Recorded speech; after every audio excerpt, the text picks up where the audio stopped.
My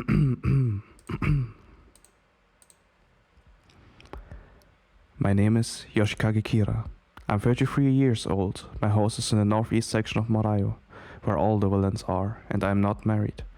I work as an employee for the Kamiyu department stores, and I get home every day by 8 p.m. at the latest. I don't smoke, but I occasionally drink.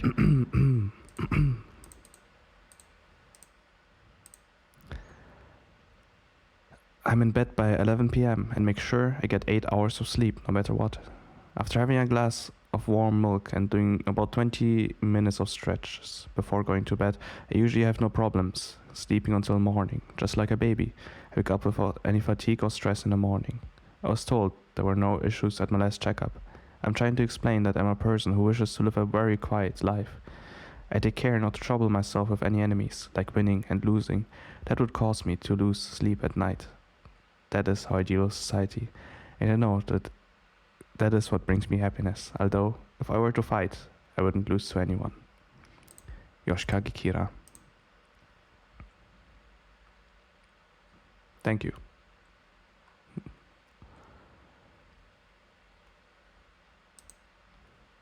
Okay.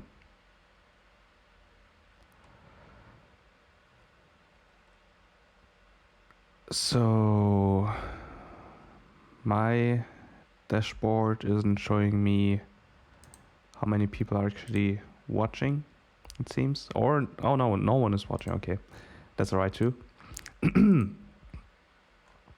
So, we are going to talk about FM synthesis and drawing music. So the thing is, I never know how to start, so I just start with the Yoshikage Kira copy pasta.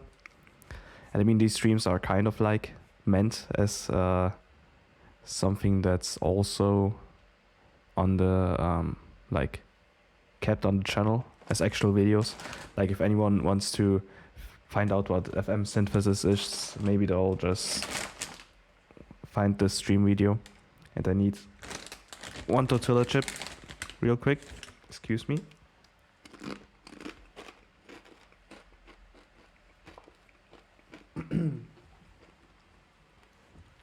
Just ate soup. Alright. Wait, I kind of forgot. I need to... No, don't open. No! What the hell? Okay. You can see my WhatsApp stuff. Why is it opening on that screen? But yeah, okay.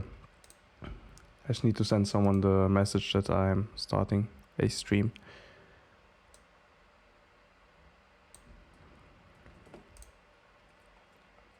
Since they asked for it.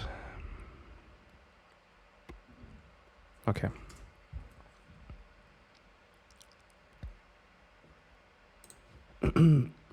So, let me tell you my story. Not sure why, but this stream is starting out kind of edgy. Okay. So, like last semester, I was in a video game music seminar and I held a presentation about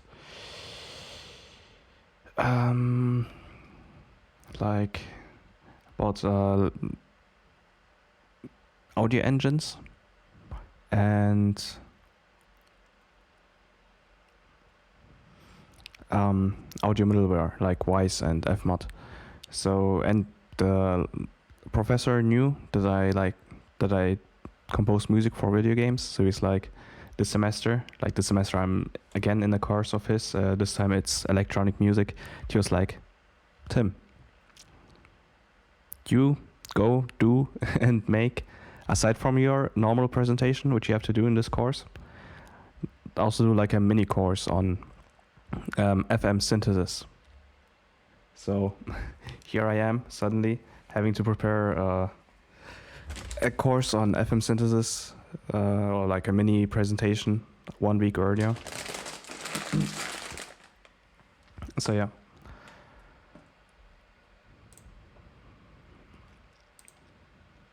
Feeling kind of lonely. Like usually Alfred is here, but Seems like Alfred isn't online.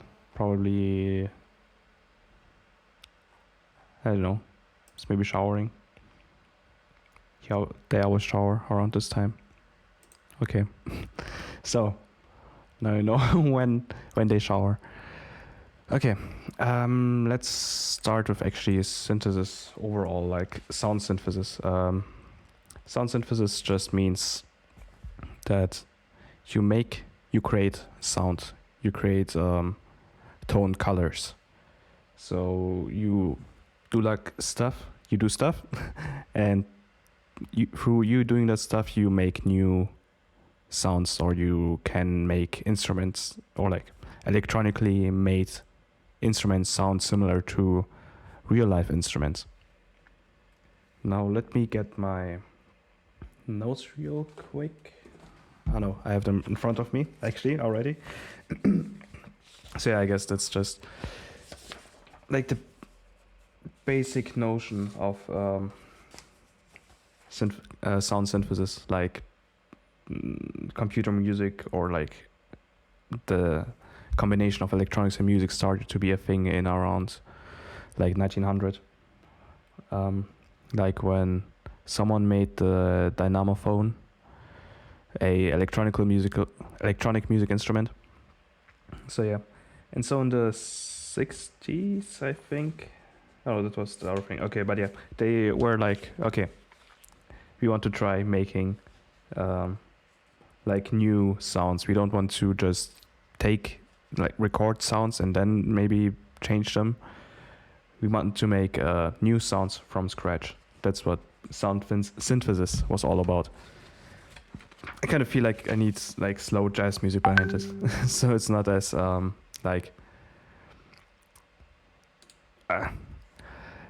not quite as boring sounding, like, because this sounds kind of physical, like lots of physics are involved. But yeah, I'm not gonna go into the physics of this actually, since I got a really bad grade in physics. So FM synthesis, that's the one that I want to talk about. There's additive synthesis and subtractive synthesis. Not quite sure if I got those. I don't really need to present on those, but I might be asked to explain them anyways. Like additive synthesis means you add like waveforms on top of each other. Let's get my best friend paint out. There we go. So you have like the sine wave. Wow, this looks terrible. Okay. You have a weird looking sine wave and you combine it with, for example, a sine wave that looks exactly the same.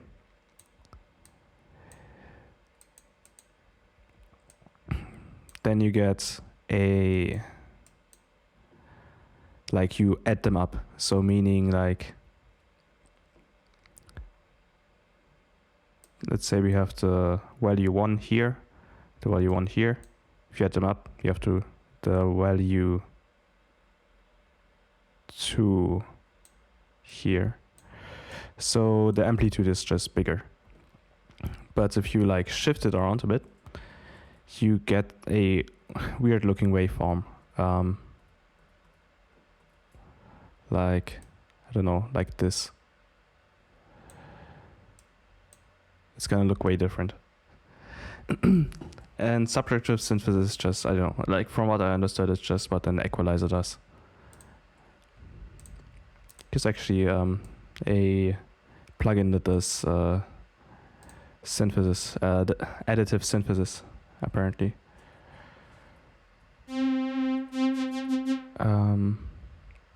Let's see, ADSR.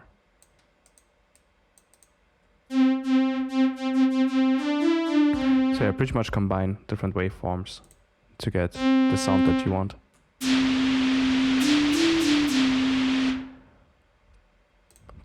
But yeah, this is gonna be about FM synthesis. So let's get Omnisphere out. I actually discovered that Omnisphere does have FM synthesis stuff. So yeah, I was lucky. I hope you can hear it well. The sound here, you should be.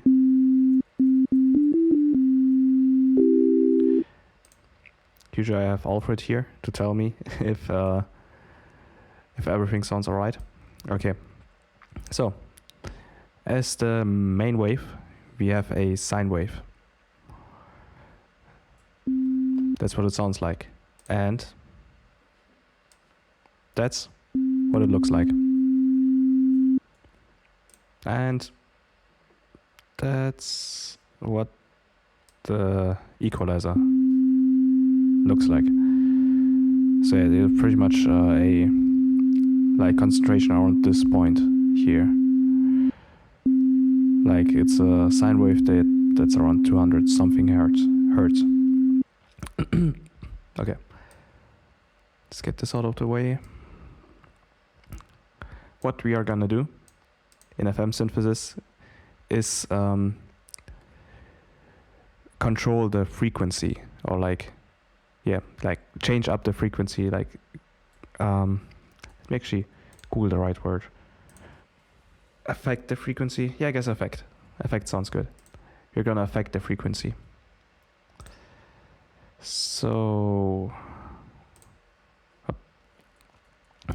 frequency FM stands for frequency modulation. That's why you're actually applying like changes to the frequency by like with another wave. I guess background facts: it was made in the 60s by Chowning, or invented by Chowning, the composer John Chowning. So yeah, it has quite some history. Let's see. So what is going to happen is the frequency is gonna is oscillate the right sound? Well, it's gonna like wiggle around, so to speak. So how frequency works is that like I'm not gonna explain it in the presentation next week, since they already have to know this from the text that we have to read. But frequency just means that you like how quickly how many iterations of a wave there are in 1 second. So this is, let's say this is a slower wave, this is a way faster wave, as you can see, like double as fast pretty much. So this is gonna be higher because there are more iterations of the wave in this time span. And this wave, or this sound, is going to be lower. You can see it in the oscillator too. I'm gonna play a low note and a high note.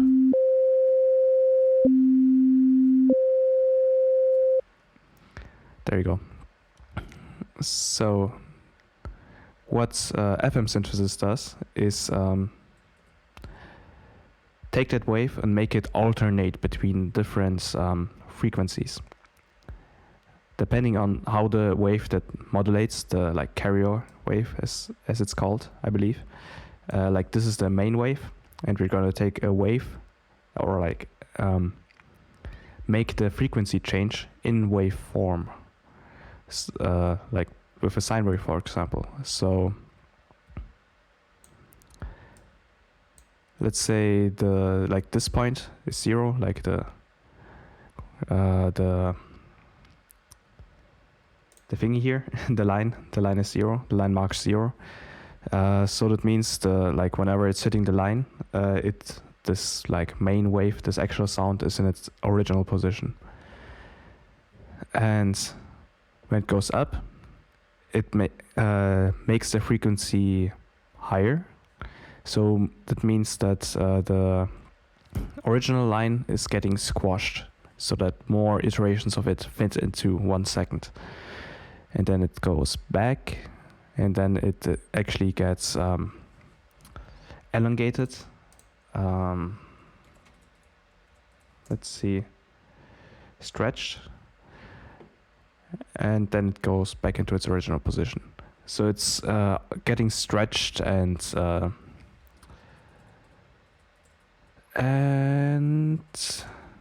let's see, clinched. What? So it's getting it's getting stretched, and then the opposite of stretch. Stretch. What's the opposite of stretch? Like,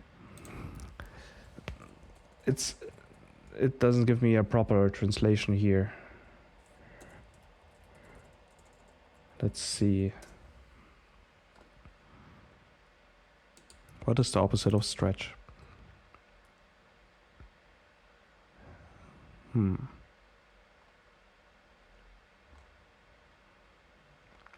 Well, can't find a good translation for what I'm looking for. But yeah, it's good. It's getting pulled further together. We're gonna look at that in a second, since it's probably a bit hard to imagine.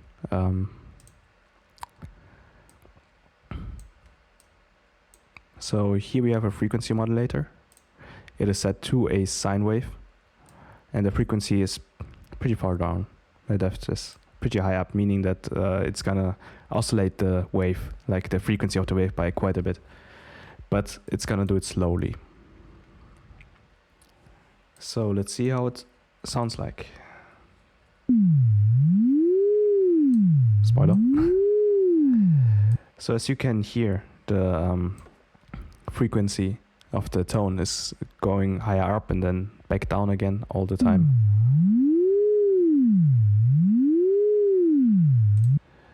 Like in this wave form, kind of.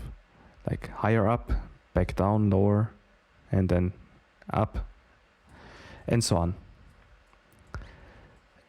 And I like told you it's like stretching the waveform and then making it like go back. You can see it here in this oscilloscope. It's getting stretched, goes back, getting stretched all the time. So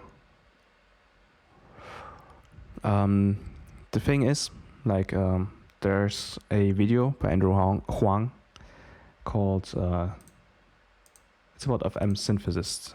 Let's see if I can pull it up real quick, where he actually explains it. FM synthesis in under 4 minutes. There it is. So yeah, he explains how FM synthesis works. Like one of the things is, for example, that you can have like multiple waves,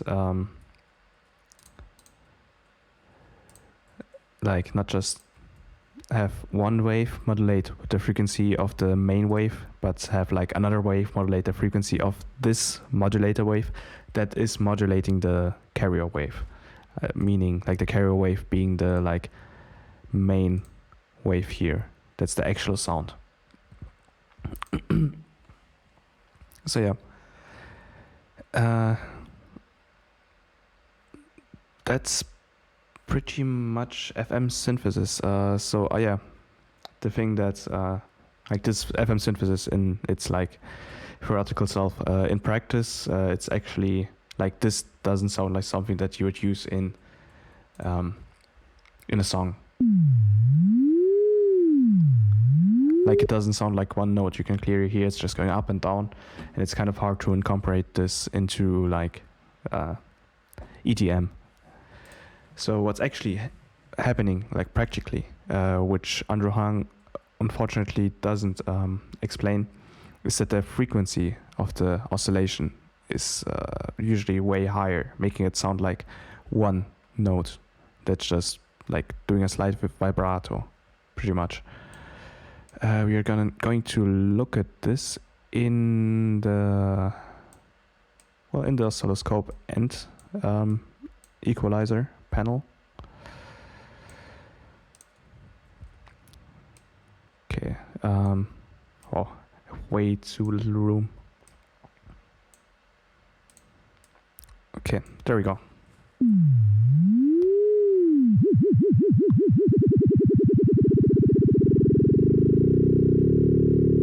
Like it's already starting to sound like one note.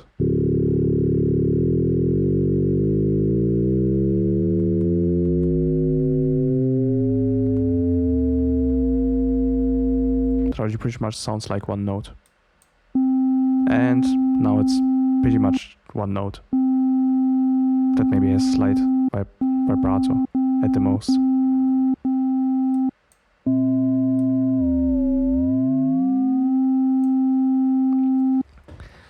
So yeah, that's how it sounded originally. And if you go really fast with the modulation, then that's what it sounds like. You can see that it actually gains some overtones here. Like in its original form, it didn't have those. If we switch off the FM, now it suddenly has overtones, which make it sound different. You can of course use more interesting modulator waves. In this case it goes from high to a bit lower, then it jumps down and goes up a bit. And if we increase the frequency of this, it sounds like this.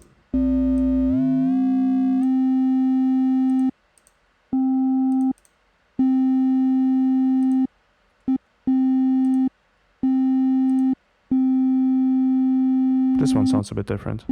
Like they all have different overtones pretty much.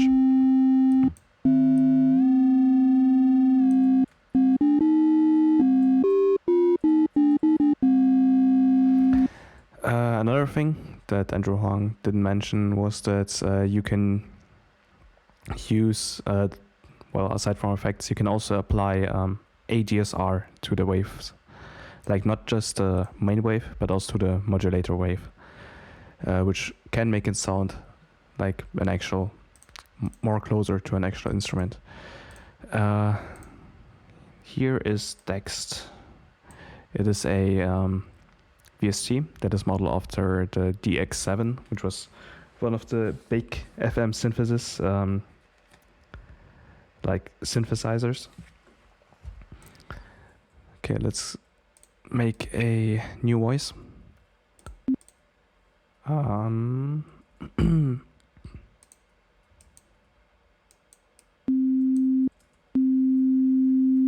Here we have a sine wave. You can see how the wave modulators are connected. But yeah, we are gonna ignore all of them except 1 and 2. We're just gonna use one modulator. So here we have a sine wave, and we can turn up the level of the 2 of the modulator to make it actually do something. Let's increase the pitch.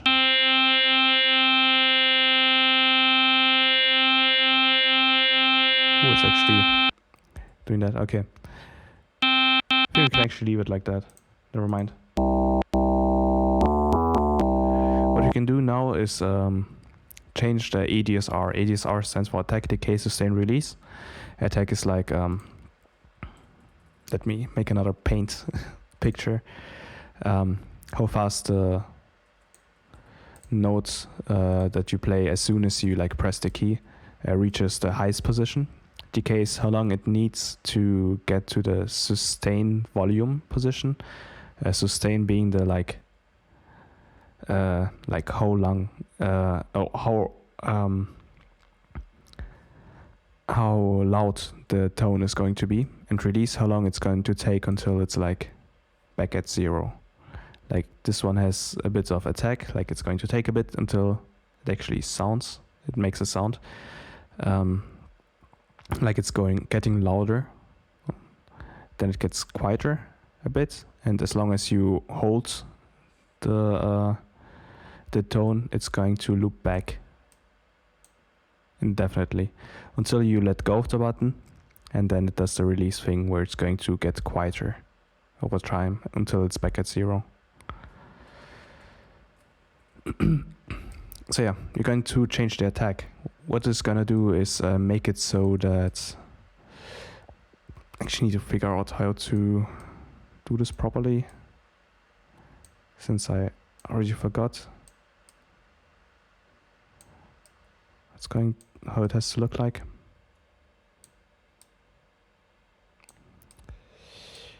Oh, there we go. Okay, that's the stuff.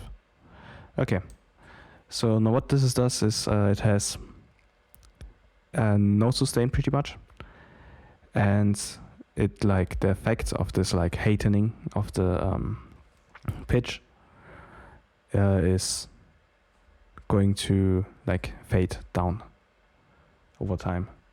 This is what it sounds like. Pretty much like a bass. Like we've just created a bass out of a sine wave.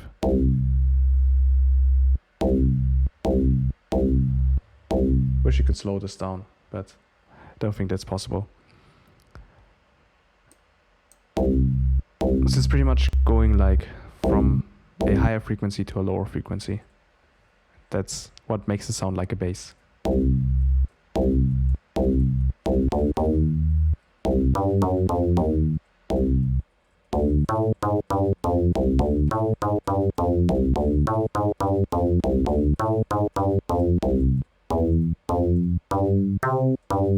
Okay. Guess that's pretty much all about FM synthesis that I have to say. It actually took a bit longer than I thought. Like, how long am I live? 27 minutes. Oh. It's longer than I thought. I should probably... Well, I guess I can like scratch part of this because they had to read the text about FM synthesis. This is just like showing it off visually. Okay, and another thing is drawing music. That's like the second part. That's like about Xenakis and stuff. They're going to talk about Xenakis and what he did with his... Like, it doesn't even say that much about his work. But yeah, let me get the site. There we go. Okay. Here's the UPIC. So what I'm going to actually talk about there is about drawing waveforms. So let me actually open up the Milky tracker, since that's what I'm going to use to show off how to draw waveforms, since you can, aside from just making like waveforms through mathematical stuff like synthesis or subtraction, you can also just draw them. Easy peasy. There we go. Let's see. I need to edit the sample. And there we go. We can draw a waveform in Milky Tracker. This is a really badly looking sine wave.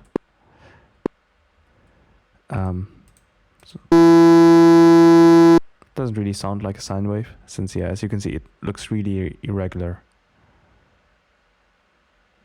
Ooh, it sounds even worse now. But okay, like if you ever wanted to see how a like cat-looking sine wave looks like, then you can. Looks a bit like a Pikachu, maybe.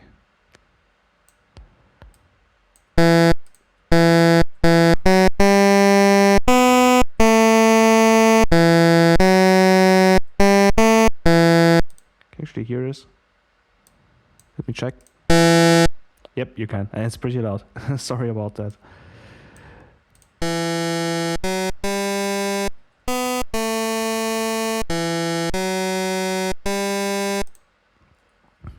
There you go.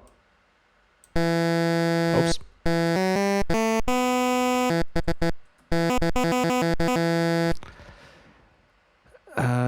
This Milky Tracker isn't the only, like, it wasn't the first thing to allow you to draw waveforms, obviously. There's the... I don't need this. I actually need to bring this in a, like, proper order. It's not the only thing. Let's start with that. It's not the only thing that allows you to draw waveforms. There's on iOS the Nakani synth, which was released in 2015 or 2014, I think was when it was finished. You can draw waveforms on there. I'm not sure if it's in the, like in what app stores it is. in what region you can actually get it.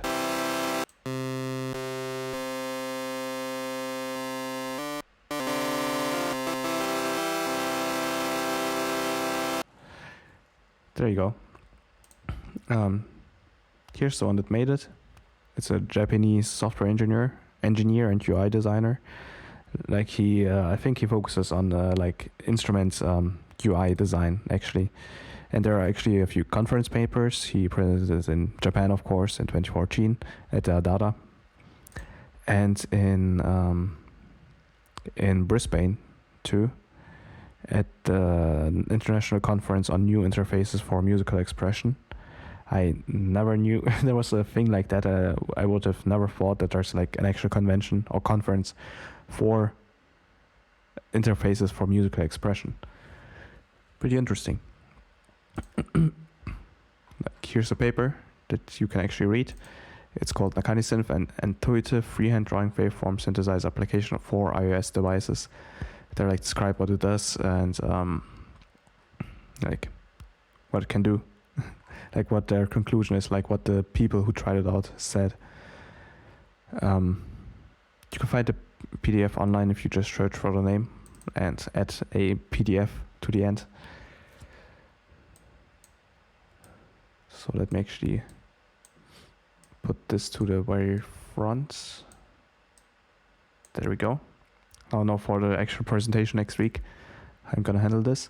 But he also wasn't like they weren't the first. This Nakanishi guy and his like colleagues weren't the first to do this. Like he actually mentions Xnak, his UPIC. Yeah, UPIC stands for Unité Pédagogique Informatique du SEMAMU. SEMAMU was the like group. Can you call it a group? Like it's a. Let's see. I actually have it here. It's on the other page.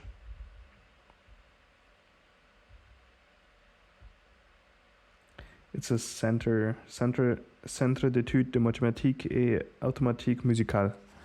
Musicale. No, musicale. There we go. So it was like a thing for computer music, pretty much. Like the hub, computer music hub. From what I understood. So he made this UPIC thing where you can actually draw things. Like you can draw music pretty much. And not just music, but also waveforms. To say a color that I've already prepared by drawing. Like here, he drew a waveform pretty much already. Here's one. And here's another. I've been able to draw up to 100 and have stored them in these squares. That's infinitely more than Bach ever had. Here. So you can kind of hear the like he's showing off how much further pretty much they are compared to back then. Like Bach couldn't do this. We can. So yeah, and he actually drew a picture on here. Into the machine. Like he drew a picture and the machine actually translated to music.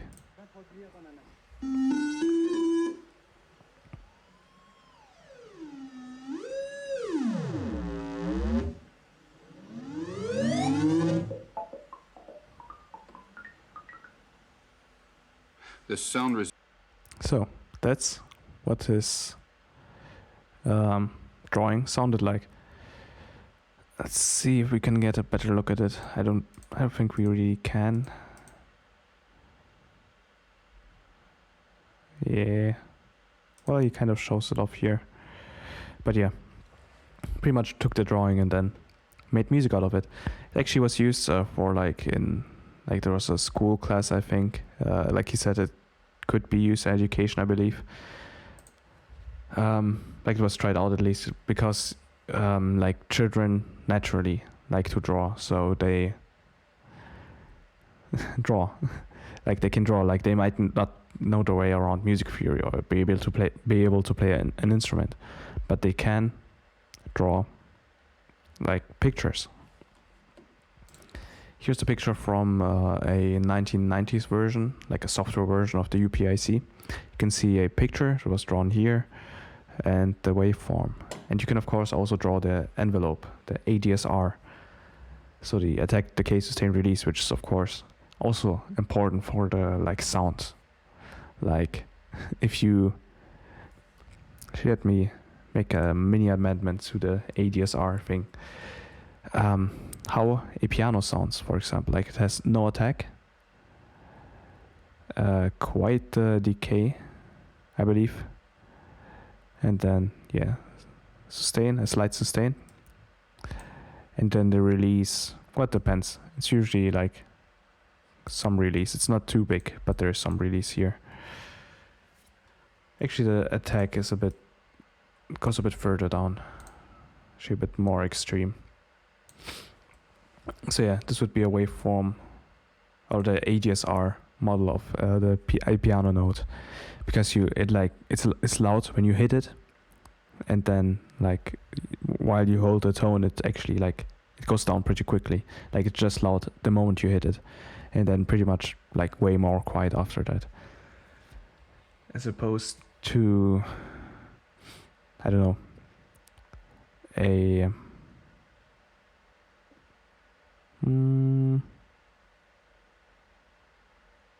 let's see what instruments would be a good example. Actually not sure. Like in the case of a violin, for example, the sustain point isn't like suddenly falling down. Oh, actually a bell. Let's take a bell. A bell also has no attack and has no decay or sustain, pretty much. But well, I guess it has decay to some level, but it mainly has a really long release. Like it takes forever until the note actually like stops ringing. So yeah, the ADSR system, to actually add the letters attack, decay, sustain, release, is quite important for how the sound actually sounds in the end. Like if we go back to my FM synthesized thing. Oh, this is low. Like it doesn't sound pleasant at all. But let's add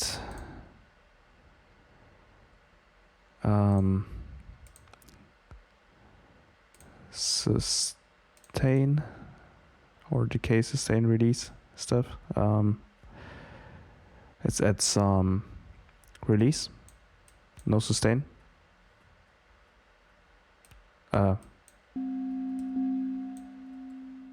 Actually, no, we need sustain. I'm gonna just add a decay. Okay. Like it's going to actually sound like a bell.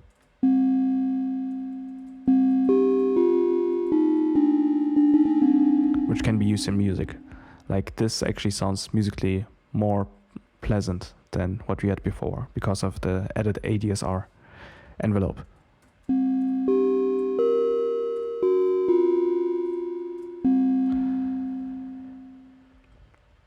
Okay, that's it. It took 30 minutes. Sounds like a good time, I guess. 40 minutes. Well, it was way longer than I thought it would be. I thought it would be like 20, 30 minutes max. But I guess I got a bit sidetracked. So yeah. Now you know. Now you know things about FM synthesis and drawing waveforms.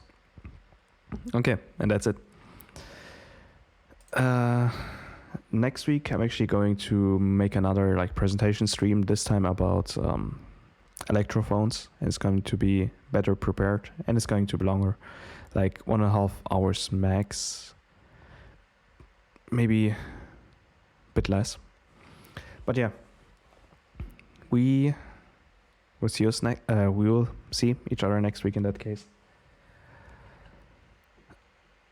So I always never know how to end live streams. either, just like I don't know how to start them, so let me just get the Yoshikage Kira copy pasta out. Again. My name is Yoshikage Kira. I'm 33 years old. My house is in the northeast section of Morayo, where all the villains are. I'm not married. I work as an employee to the Kamiyu department stores, and I get home every day by 8 p.m. at the latest. I think that's enough. Okay. See ya.